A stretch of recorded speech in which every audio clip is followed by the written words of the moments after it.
नमस्कार दोस्तों, स्वागत है आप सभी का आपके अपने YouTube चैनल अवधिया क्लासेस में। आइए आज हम एक नया प्रैक्टिस सेट लेके आए हैं, भारतीय संविधान एवं राज्य व्यवस्था से संबंधित है और आज का विषय है भारतीय संविधान का निर्माण एवं इसकी प्रमुख विशेषताएं। यह इस प्रैक्टिस सेट का भाग 1 है। खास करके यह JPSC PT और JSSC के एग्ज़ाम के लिए बनाया गया है ये प्रैक्टिस सेट, पर यह आपके किसी भी एग्जाम में काम आएगा अगर आप इसको ध्यान से देखेंगे तो। काफ़ी अच्छे प्रश्नों को हमने यहाँ पे रखा है। इस वीडियो में 10 प्रश्न हैं, उसके बाद फिर अगली वीडियो में फिर 10 प्रश्न भाग 2 में। आइए आज के पहले प्रश्न की ओर चलते हैं और यदि आपको हमारा वीडियो पसंद आएगा तो आप इसे लाइक और सब्सक्राइब ज़रूर करें ताकि हम फिर इससे बेहतर वीडियो और ऐसे ही वीडियो बना सकें आपके लिए।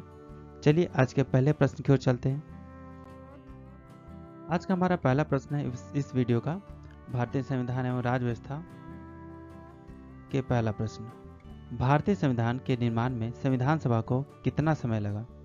और हमारा ऑप्शन है 2 वर्ष 11 माह 18 दिन, 2 वर्ष 8 माह 12 दिन, 1 वर्ष 2 माह 12 दिन या 3 वर्ष 1 माह 4 दिन। आपको 10 सेकंड का समय मिलता है।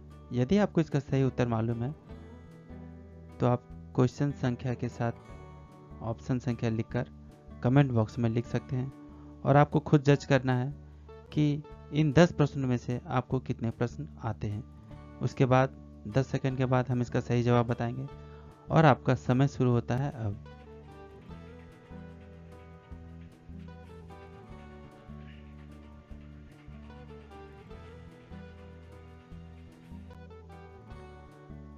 चलिए दोस्तों, इसका समय समाप्त हुआ। आइए जानते हैं इसका सही जवाब क्या होगा। इसका सही जवाब है ऑप्शन ए 2 वर्ष 11 माह 18 दिन। भारतीय संविधान के निर्माण में संविधान सभा को 2 वर्ष 11 माह 18 दिन का समय लगा। आइए इससे संबंधित कुछ अन्य जानकारियां भी देख लेते हैं। भारतीय संविधान के निर्माण में संविधान सभा को 2 वर्ष 11 माह 18 दिनों का समय लगा। इस दौरान संविधान सभा की कुल 11 बैठकें हुई, जिनमें संविधान निर्माताओं ने लगभग 60 देशों के संविधानों का अवलोकन किया और इसके प्रारूप पर 114 दिनों तक विचार हुआ। 24 जनवरी 1950 को संविधान सभा की अंतिम बैठक हुई।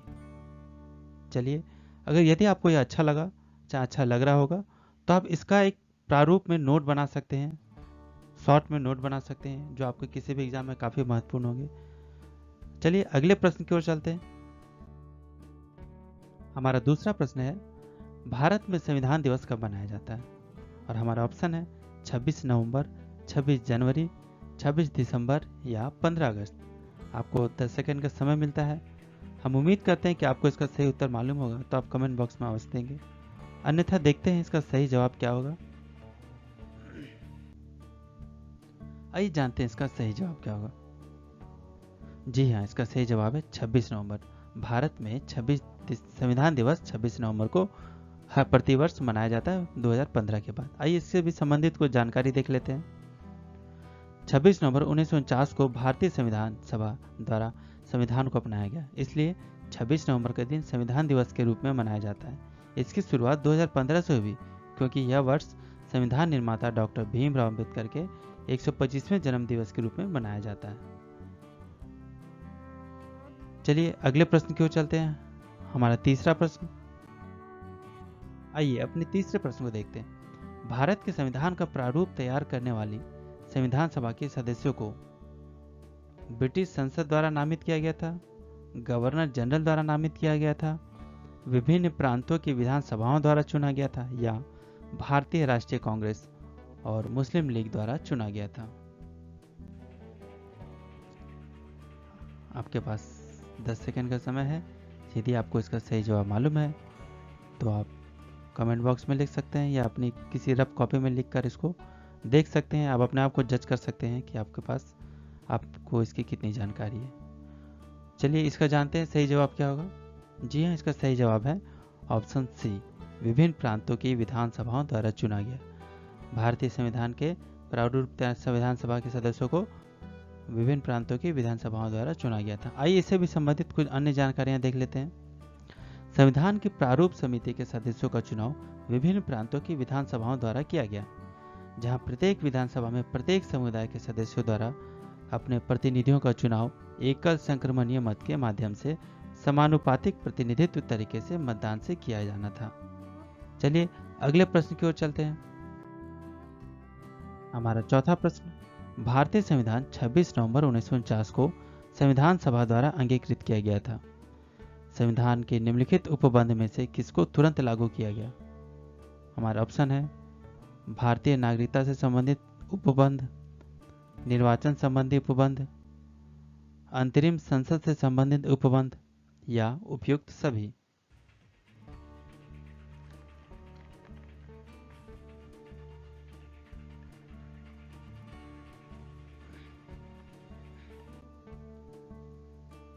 समय समाप्त हुआ दोस्तों। आइए जानते हैं इसका सही जवाब क्या होगा। जी हाँ, इसका सही जवाब है उपयुक्त सभी। आइए इससे संबंधित कुछ जानकारी देख लेते हैं।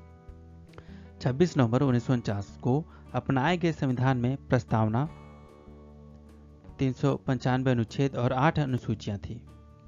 इसी दिन नागरिकता, निर्वाचन संबंधी उपबंध, अंतरिम संसद, अस्थायी व संक्रमणकालीन उपबंध तथा छोटे शीर्षकों से जुड़े कुछ प्रावधान अनुच्छेद 5, 6, 7, 8, 9, 60, 324, 366, 367, 379, 380, 388, 391, 392 और 393 स्वतः ही लागू हो गए। चलिए अगले प्रश्न की ओर चलते हैं। आइए पांचवा प्रश्न की ओर चलते हैं। हमारा पांचवा प्रश्न, भारतीय संविधान में संविधान संशोधन की प्रक्रिया का विचार लिया गया अमेरिका के संविधान से, ब्रिटेन के संविधान से, दक्षिण अफ्रीका के संविधान से या फ्रांस के संविधान से?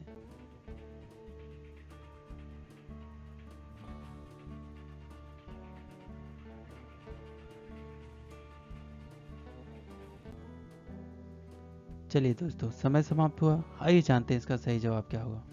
जी हाँ, इसका सही जवाब है दक्षिण अफ्रीका के संविधान से। दक्षिण अफ्रीका के संविधान से संविधान संशोधन की प्रक्रिया के साथ ही राज्यसभा सदस्यों की निर्वाचन प्रक्रिया को ग्रहण किया गया। इसके अतिरिक्त फ्रांस के संविधान से स्वतंत्रता, समानता और बंधुत्व का सिद्धांत और गणतंत्रात्मक व्यवस्था तथा जापान से विधि द्वारा स्थापित प्रक्रिया को भारतीय संविधान में शामिल किया गया। अगले प्रश्न की ओर चलते हैं। आइए छठे प्रश्न की ओर चलते हैं और हमारा छठा प्रश्न, भारतीय संविधान सभा का गठन किसके आधार पर किया गया? हमारा ऑप्शन है क्रिप्स प्रस्ताव, कैबिनेट मिशन, माउंटबेटन योजना या उपयुक्त में से कोई नहीं। आपके पास 10 सेकंड का समय है। यदि आपको इसका सही जवाब मालूम है तो कमेंट बॉक्स में अवश्य दें और आप अपने आप को देख सकते हैं कि इन 10 प्रश्नों में आपने कितने प्रश्नों का सही जवाब दिया। आइए जानते हैं इसका सही उत्तर क्या होगा। जी हाँ, इसका सही उत्तर है कैबिनेट मिशन। क्रिप्स प्रस्ताव 1942 में लाया गया, जिसके प्रावधान द्वितीय विश्व युद्ध के बाद लागू होने थे। क्रिप्स प्रस्ताव को मुस्लिम लीग ने अस्वीकार कर दिया। क्रिप्स प्रस्ताव की असफलता के बाद भारत में कैबिनेट मिशन भेजा गया। अब कैबिनेट मिशन योजना द्वारा सुझाए गए प्रस्तावों के अंतर्गत नवंबर 1946 में संविधान सभा का गठन हुआ। भारत के संविधान सभा के गठन का विचार सबसे पहले M.N. रॉय द्वारा 1934 में रखा गया था। 1935 में यह भारतीय राष्ट्रीय कांग्रेस की आधिकारिक मांग बन गई। चलिए अगले प्रश्न की ओर चलते हैं।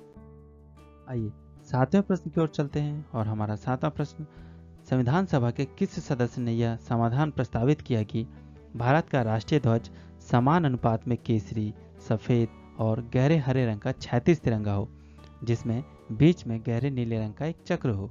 और हमारे ऑप्शन है जवाहरलाल नेहरू, B.R. अम्बेडकर, राजेंद्र प्रसाद या सरदार वल्लभ भाई पटेल। आपके पास 10 सेकंड का समय है। यदि आपको इसका सही जवाब मालूम है तो कमेंट बॉक्स में अवश्य दें प्रश्न संख्या के साथ, अन्यथा देखते हैं इसका सही जवाब क्या होगा। जी हाँ, इसका सही जवाब है जवाहरलाल नेहरू। जवाहरलाल नेहरू द्वारा यह समाधान प्रस्तावित किया गया कि भारतीय का राष्ट्रीय ध्वज समान अनुपात में केसरी, सफेद और गहरे हरे रंग का क्षैतिज तिरंगा हो, जिसमें बीच में गहरे नीले रंग का एक चक्र हो। 22 जुलाई 1947 को संविधान सभा में वर्तमान ध्वज को भारतीय ध्वज के रूप में अपनाया गया। हमारा 8वां प्रश्न, निम्नलिखित में से कौन संविधान सभा के अध्यक्ष था? बी आर अम्बेडकर, जवाहरलाल नेहरू, राजेंद्र प्रसाद या वल्लभ भाई पटेल?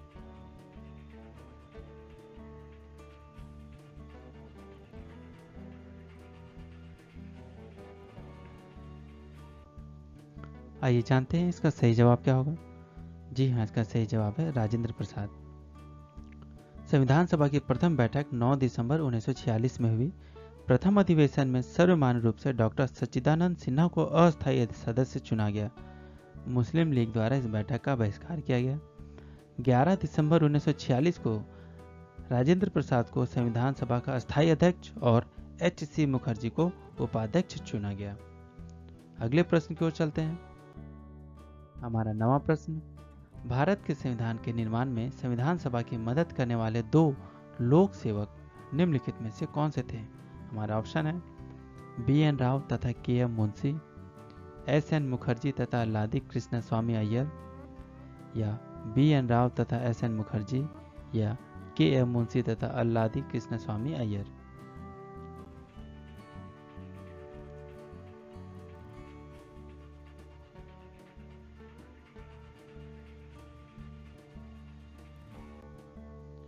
आइए जानते हैं इसका सही जवाब क्या होगा। जी हाँ, इसका सही जवाब है बी.एन. राव तथा एस.एन. मुखर्जी। भारत के संविधान निर्माण में संविधान सभा के सदस्यों में 2 लोक सेवकों को भी नियुक्त किया गया था, जिनमें से एक बी.एन. राव थे, जो कि संविधान सभा में संवैधानिक सलाहकार, कानूनी सलाहकार के रूप में नियुक्त थे, तथा दूसरे सदस्य एस.एन. मुखर्जी, जो कि संविधान सभा के मुख्य प्रारूपकार, चीफ ड्राफ्टमैन के रूप में नियुक्त थे। हम उम्मीद करते हैं कि आपको यह प्रश्न पसंद आया होगा, यह पूरा वीडियो पसंद आया होगा, और यदि आपको यह पसंद आ रहा है, आपको इसके क्वेश्चन आंसर समझ में आ रहे हो, तो कृपया इसे लाइक और सब्सक्राइब जरूर करें, ताकि ऐसे ही प्रश्नों को हम आगे भी लाते रहें, और ये आपके प्रश्न किसी भी मुश्किल से मुश्किल एग्जाम के लिए भी काफ़ी महत्वपूर्ण है।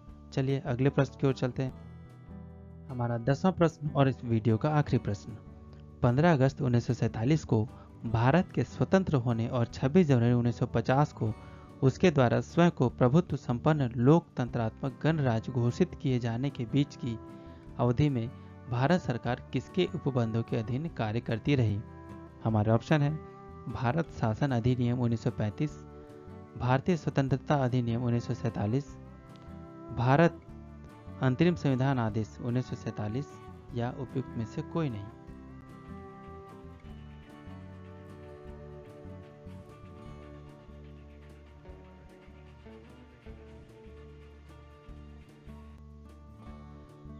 आइए जानते हैं इसका सही जवाब क्या होगा। जी हाँ, इसका सही जवाब है भारत शासन अधिनियम 1935। 15 अगस्त 1947 को स्वतंत्रता प्राप्ति के पश्चात और 26 जनवरी 1950 को संविधान लागू होने तक भारत सरकार भारत शासन अधिनियम 1935 के उपबंधों के अधीन कार्य करती रही। 26 नवंबर 1949 को स्वतंत्र भारत का संविधान पूर्ण रूप से तैयार हो गया था, तथा संविधान की 4 व्यवस्थाओं, अंतरिम संसद, नागरिकता, चुनाव एवं संविधान के अस्थायी प्रावधान तुरंत लागू कर दिए गए।